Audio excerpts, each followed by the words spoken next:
vamos a hacerle una pequeña defensa rápida sobre lo que es la creación y normalización de bases de datos haciendo uso de MySQL mediante XAMPP. Pero, ¿qué es XAMPP? O sea, XAMPP es un gestor de base de datos, por eso trabaja en fusión con MySQL y aparte con Apache. Pero ¿qué significa XAMPP o por qué se le llama de esa manera, XAMPP o SAMP, como le dicen algunos? Pues cada sigla tiene un significado. En este caso la X vendría a ser el significado del sistema operativo, o sea, X, haciendo alusión a que en cualquier sistema operativo funciona, ya sea Linux, Windows o Mac, que no, casi nadie usa Mac, pero bueno. La A significa Apache, que es el servidor que utiliza XAMPP para gestionar lo que es la base de datos. La M, que es propiamente de MySQL, y una de las P, que significa el lenguaje con el que trabaja, que es PHP, y la otra P, el otro lenguaje con el que trabaja, que es Perl, que es ese así que es como un camello. ¿Ok? El tema de la instalación del programa es muy sencilla, es muy básica. Si alguna vez se ha instalado un programa en su computadora, se dará cuenta que es literalmente darle siguiente, y ya estaría instalado. No tiene mayor complicación. El problema que podría ocurrir es que al principio, cuando ejecute el instalador, le salga un error que le diga que tiene limitaciones de usuario. Solo de menos. El programa se instala y después de que se instala, el problema se puede solucionar fácilmente, nada más dándole que se ejecute como un administrador siempre. Y listo, ya el programa va a funcionar correctamente. Bueno, vámonos directamente a lo que es el programa. Y si se fija, una vez el programa está abierto, que es XAMPP, la interfaz es muy sencilla, es muy fácil de utilizar, es muy cómoda. Literalmente las primeras opciones que aparecen acá en la interfaz es Apache y MySQL. Y a la derecha dice Start. Listo, y con darle Start a ambas opciones ya estaría funcionando perfectamente. Sería cuestión de abrir el navegador cualquiera, Google, Opera, Firefox, Edge, cualquier Safari en caso de Mac, y en caso de Linux no me recuerdo el nombre del navegador. Pero bueno, abre el navegador que sea necesario, que usted más le prefiera, el que más le guste. Se va a la barra de donde se escribe la URL y escribe localhost. Sí, cuando se escriba localhost se le abre la pestaña de XAMPP o de SAMP. En el momento en el que está la pestaña podemos darnos cuenta que el programa está perfectamente instalado y listo para poder usarse. Ya es cuestión de irse a la parte donde está MySQL o My Profile, a la derecha, arriba a la derecha, esa opción que está ahí, y ya ahí va a aparecer la base de datos para gestionarla. Y ya es cuestión de empezar con el resto de pasos que será explicado más adelante.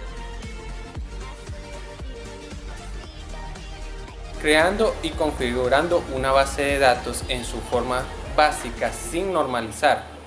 Enunciado para el ejemplo. Para ilustrar el proceso de normalización se puede tomar como un ejemplo una tabla que contiene información sobre los pedidos realizados por los clientes de una tienda online, una base de datos comercio. Esta tabla tendría el siguiente campo: número de pedido, fecha de pedido, nombre del cliente, dirección del cliente, producto, cantidad y precio. El primer paso, una vez abierto el PHADMIN, nos aparecerá una serie de pestañas. Luego le vamos a dar clic en la pestaña que nos dice base de datos. Paso 2. Ahora se le da un nombre a la base de datos y le damos en crear. Una vez que tenga el nombre de la base de datos, se le da un nombre a la tabla y un número de columna que va a tener, y pulsar el botón continuar. Procedemos a darle a cada campo, le asignamos un tipo de variable, le damos una longitud y valores y seleccionamos en el índice qué campo va a ser primario, y por último le damos clic en el botón guardar. Paso 4. Le damos clic en la pestaña que nos dice estructura y le damos clic en pedidos piso SN.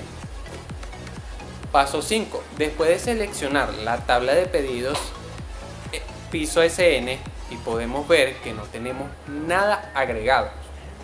Paso 6. Seleccionamos la tabla de usuarios y le das clic en la pestaña insertar para crear un nuevo campo de valores. Y ya una vez llenado el campo de valores, le damos clic en guardar. paso 7 y como podemos observar, los datos han sido guardados. Paso 8, nos vamos a la pestaña examinar y le damos clic. Paso 9 y como podemos ver ya tenemos un registro ya almacenado. Y como último paso, ahora le damos clic en la pestaña que nos dice estructura y por último le damos clic en examinar y listo, ya tenemos nuestra base de datos. Problemas detectados. Hay redundancia de datos ya que solo el nombre y la dirección del cliente se repiten para cada pedido que realiza el mismo cliente. Hay inconsistencia de datos ya que si un cliente cambia su dirección habrá que actualizar los datos, todos los registros de donde aparezca su nombre. Hay anomalías de inserción, ya que no se podría añadir un nuevo cliente sin asignarle un pedido. Hay anomalías de borrado, ya que si elimina un pedido, se perdería la información del cliente asociado a ese pedido. Y como último problema detectado, hay anomalías de modificación, ya que si cambia el precio de un producto habría que modificar todos los registros donde aparezcan ese producto.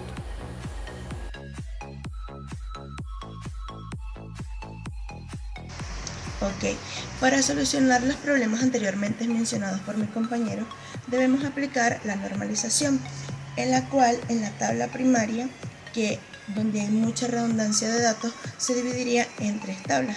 Una para los clientes, otra para los productos y otra para los pedidos.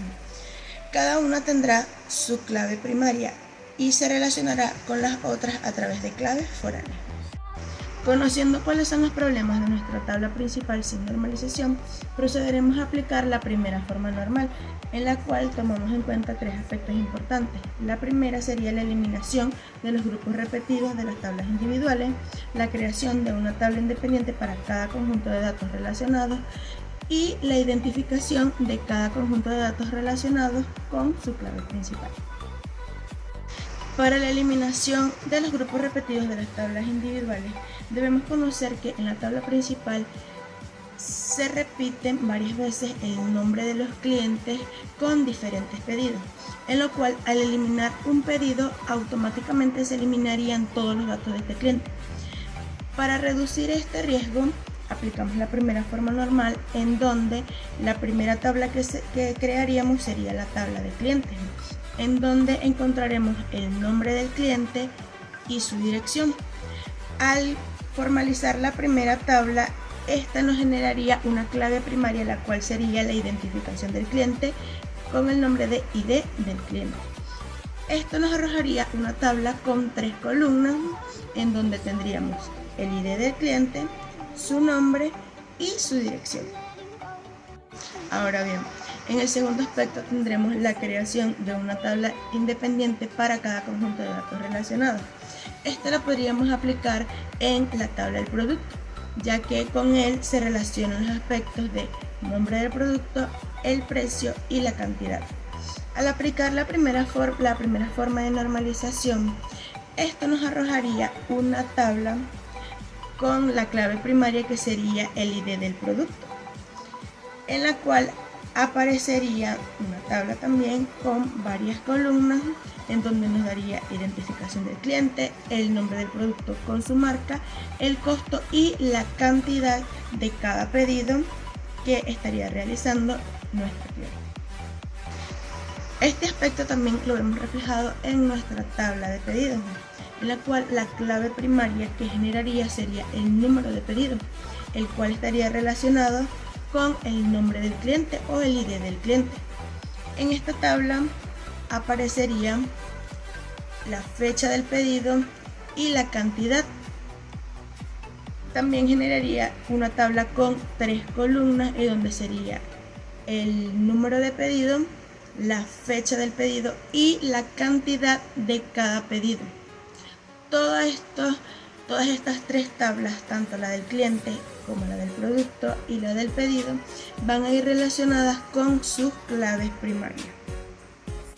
Ahora bien, por último tendremos el tercer aspecto, el cual es la identificación de cada conjunto de datos relacionados mediante una clave principal.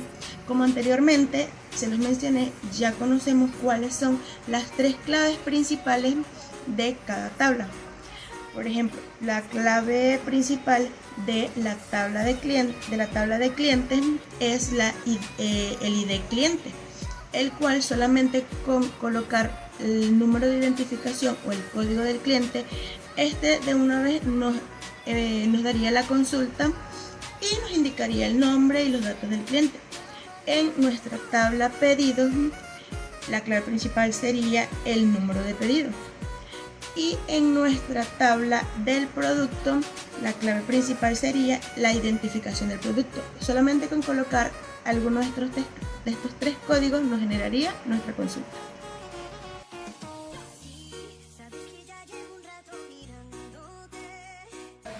La segunda forma estándar reduce los datos tautológicos superfluos en una tabla, seleccionándolos, poniéndolos en nuevas tablas y estableciendo relaciones entre ellos.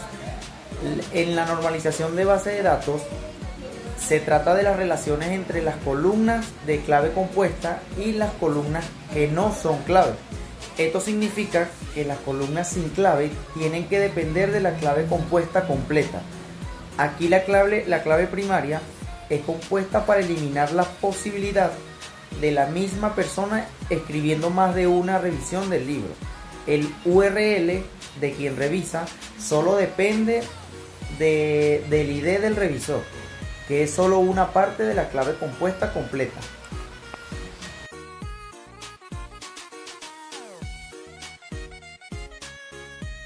Que estamos aplicando en este proceso de normalización, encontramos que corresponde a evaluar y eliminar aquel tipo de datos, aquel elemento que se esté presente en una determinada tabla y que deba o salir de ella completamente y no aparecer en todo el sistema de relaciones, o pasar a la tabla correspondiente. Hablamos en este caso que para la tabla producto encontramos un elemento que específicamente es la cantidad vinculada a la solicitud del cliente, y esto debería pasar a pedido porque no está íntimamente relacionada con la clave de la tabla producto. Por lo tanto, pasando hacia allá, cumplimos con la tercera forma normal de eliminar esta no relación estrecha dentro de una determinada tabla. Al final vamos a observar entonces cómo nos queda nuestra base de datos ya relacional con sus 3 tablas dentro de este sistema, y que por lo tanto posee cada una de ellas su respectiva clave, están normalizadas y que por lo tanto puede utilizarse para el manejo de datos correspondiente a las acciones o a los procesos que allí se definan. El sistema que estamos empleando, en este caso SAN, es un conjunto de aplicaciones, y específicamente con el PHP-Admin, el MySQL y otros factores internos del propio sistema, podemos lograr una utilización óptima de lo que es SQL, este lenguaje universal para todos los procesos de base de datos relacionales. Dentro de ello, entonces, podemos mencionar la importancia del SQL como la posibilidad cierta del mismo, basada en la escalabilidad, en su estandarización, en su amplitud de uso y la gran posibilidad de manejadores que lo emplean para este tipo de bases de datos. A partir de ello también vimos que el diseño lo realizamos de forma gráfica, pero es que también lo podemos realizar empleando el código directamente de SQL, y es allí donde entra el uso de los scripts, que llevado al español está traducido como guión.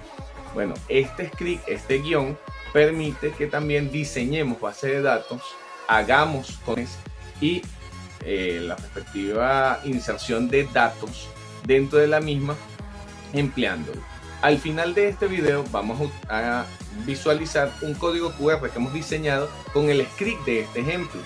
Esperemos para todos y todas sea de gran provecho, podamos conocer mucho más del mundo del SQL, de las bases de datos relacionales, y que aportemos en la toma de decisiones de organizaciones bien estructuradas, y que así entonces logremos una sociedad más ordenada con ellos. Gracias por su atención y esperamos contar con ustedes en próximos videos, próximos contenidos vinculados a este mundo del manejo de datos y que bueno, está estrechamente articulado con todo lo que es el uso de los sistemas de información a nivel mundial. Hasta luego.